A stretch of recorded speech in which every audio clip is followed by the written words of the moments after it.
आज मैं आपको भगवान शिव के ऐसे भक्तों की कहानी सुनाने जा रहा हूं जिनकी भक्ति सिर्फ पूजा तक सीमित नहीं थी, बल्कि उनका पूरा जीवन ही शिवमय बन गया था। ये कहानी है 63 नयनारों की। 63 ऐसे भक्त जो अलग अलग जगहों से थे, अलग अलग जीवन जी रहे थे, लेकिन एक चीज सब में समान थी और वो था भगवान शिव के प्रति उनका अटूट प्रेम। कोई राजा था, कोई गरीब था, कोई किसान था, कोई साधु था, लेकिन जब बात शिव भक्ति की आई तो सब एक जैसे हो गए। इनके लिए शिव सिर्फ मंदिर में रखी एक मूर्ति नहीं थे, शिव उनके हर सांस में थे, हर विचार में थे, हर भावना में थे।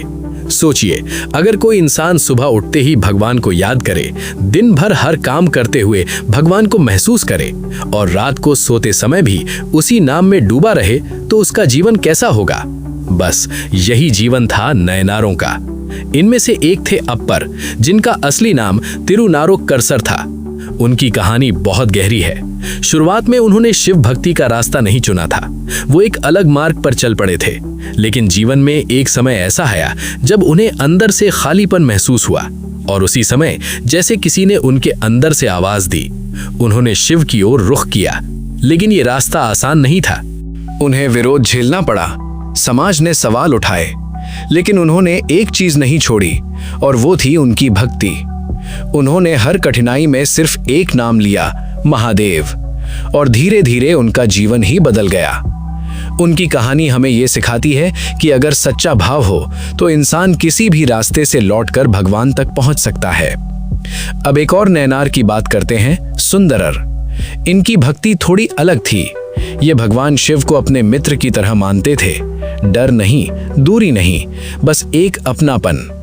कहा जाता है कि ये शिव से ऐसे बात करते थे जैसे हम अपने किसी बहुत करीबी से करते हैं।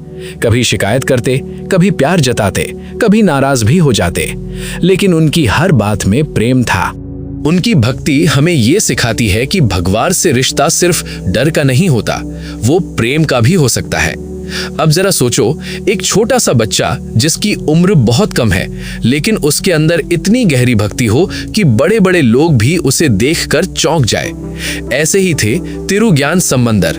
बहुत छोटी उम्र में ही उन्हें शिव का आशीर्वाद मिला और उन्होंने ऐसे भक्ति गीत गाए जो आज भी लोगों के दिल को छू जाते हैं। उनकी मासूमियत, उनकी श्रद्धा, सब कुछ इतना शुद्ध था कि लोग उन्हें एक दिव्य बालक मानते थे।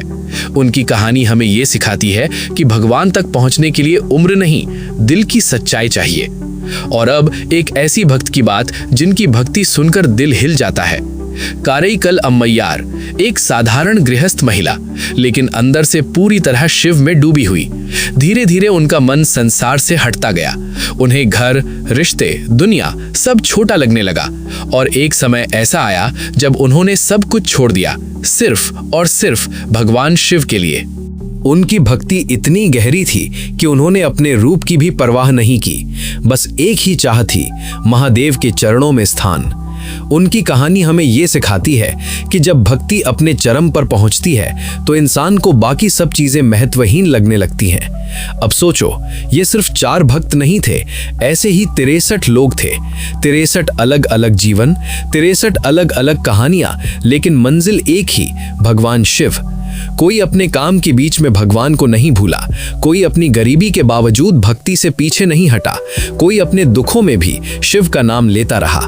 इन सब की भक्ति एक ही बात कहती है कि भगवान को पाने के लिए बड़े साधन नहीं चाहिए, न सोना, न चांदी, न बड़ा मंदिर, न बड़ा नाम। जरूरत है तो सिर्फ एक चीज की, सच्चा दिल, सच्चा भाव और पूरा समर्पण। अगर दिल से पुकारो तो भगवान शिव दूर नहीं रहते, वो वहीं मिल जाते हैं, आपके भाव में, आपके विश्वास में। इसलिए अगर कभी लगे कि आपके पास कुछ नहीं है तो ये मत सोचो कि आप पूजा नहीं कर सकते। अगर आपके पास सच्चा मन है तो आपके पास सब कुछ है। और शायद यही वजह है कि 63 नयनार आज भी याद किए जाते हैं, क्योंकि उन्होंने हमें ये सिखाया कि भगवान को पाने के लिए अमीर होना जरूरी नहीं, सच्चा होना जरूरी है। और शायद यही वजह है कि 63 नयनार आज भी याद किए जाते हैं, क्योंकि उन्होंने हमें ये सिखाया कि भगवान को पाने के लिए अमीर होना जरूरी नहीं, सच्चा होना जरूरी है।